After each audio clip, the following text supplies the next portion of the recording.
So we're here today to look at the new Neo frame from Audemars Piguet, but how did we get to the Neo frame? There's just over 3 centuries of history here that we can go through. And fortunately, being here with Sébastian Vivas, the Heritage and Museum Director for Audemars Piguet, we can not only look at the new watch, but some really incredible vintage pieces. So Sébastian, I think we need to start at the beginning. Where did the jump hour, the beginning, for our audience, where did the jump hour come from? If we go very, very deep in history, what I think is that the first time the hour was indicated in a window was in the night clock of the Pope Alexander VII. You know, the insomniac Pope who needed to be able to read the time in the dark without being disturbed by the light. So the night clock has the candle, the oil lamp, inside the clock, and the time can be read through a window indicating the hour, and the hour are moving along the minute so that he knows how much time he has to wait until the morning starts. So that's the origin of this function. But obviously it was not yet really a jumping hour. It was a wandering hour. So the difference between a wandering hour versus a jump hour is that a jump hour would be closer to instantaneous. There's that click. Instantaneous and not mobile. I mean, the window has to stay in the same position. Okay. So what we found in history, and by the way, I recommend you to get this book because it's really where you will find so many answers about not only the jumping hours, but everything about the watch. What we found in the literature, in the Pierpont Morgan collection catalog, this immense and beautiful catalog from 1912, there is a watch signed by Richard Colston, which is indicated the hour with a window and a hand showing the hour. We see it here. But the first one that is really jumping, that is instant, that we found is exhibited now in the Museum of Patek Philippe, and it's named the Flèche d'Amour, the arrow of love. Oh, very romantic, as always, the French, or the Swiss French. But so in terms of this particular pocket watch, what era are we talking, what year? We are around 1815. Wow. That's the first golden age of jumping hours. Okay. There are quite a few other examples. The second one takes place at the end of the 19th century when the Swiss watchmaking industry has to face the competition of the American watchmaking industry, much more modern, producing watches in large quantities of high quality. So one of the answers by the company, the brand name Thomann, is to come back to jumping hours, but indicating also here the hour and the minutes that are also jumping.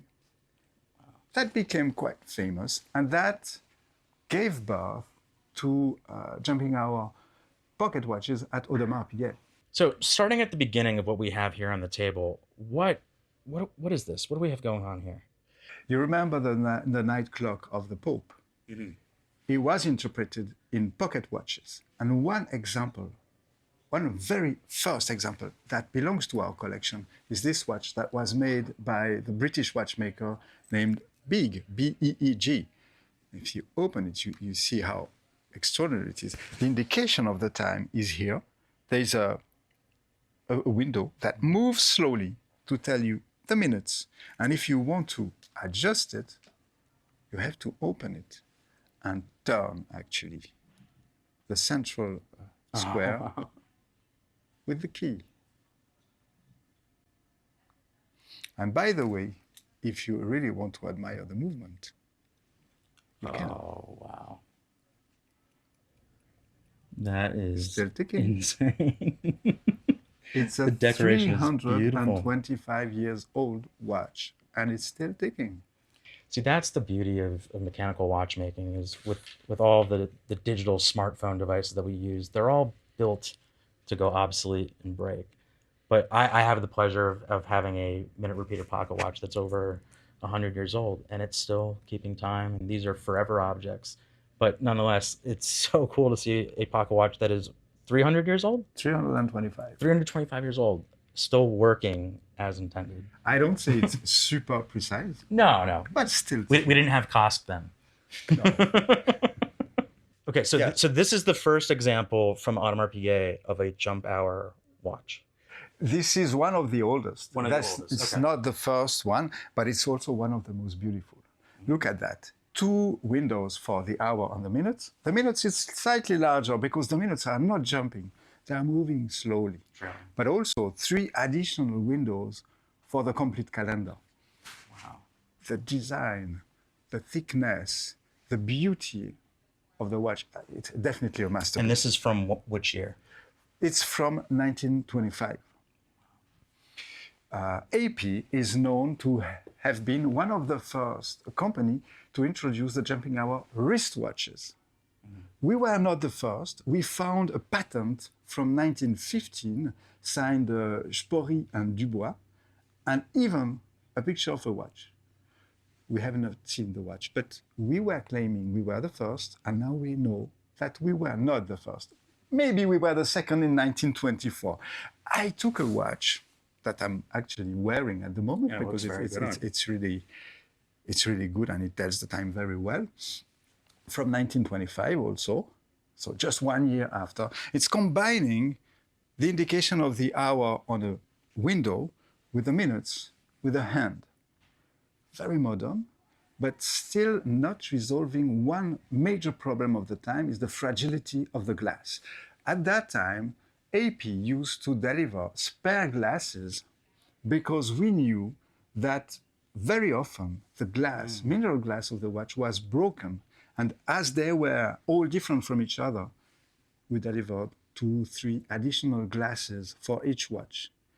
To solve that problem, having not only one window but 2 was a good option.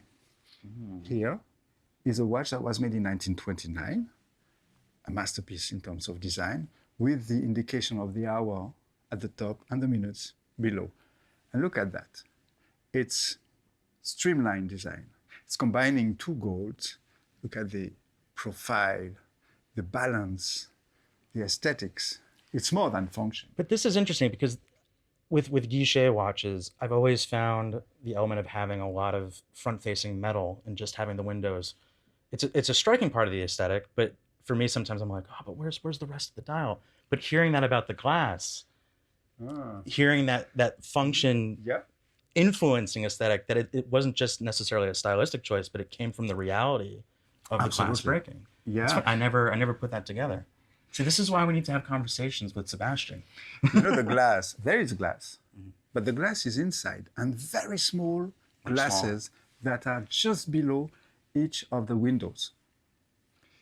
Now, we love this watch, not only for its function, but for its design. And this is one of the watches that we have pre-selected 10 years ago in a project that was named Millésime, where we chose some watches that we dreamt to see back in a way. I mean, it's just incredible looking at these pieces. I mean, the pocket watch in particular as well. They're just so thin. Where do we land next?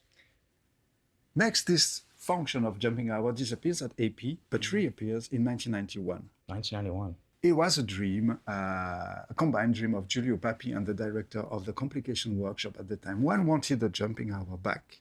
The other one wanted the minute repeater. This watch that is combining the two, the minute repeater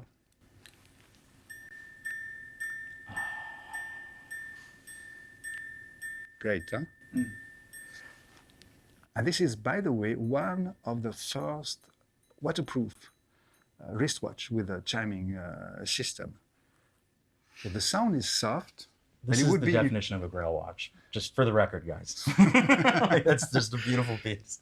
That's a beautiful piece, and historically it's very important because this is the moment when AP comes back with chiming watches in the wrist, on the wrist. Before, there had been only 35 wristwatches with a chiming minute repeater. This is the rebirth of it. And in this rebirth, it also leads to this incredible variation of jumping hour minute repeater, magnifying the beauty of the movement, entirely open world. Want to listen to it? Of course, I will always listen to a minute repeater. It's my favorite complication.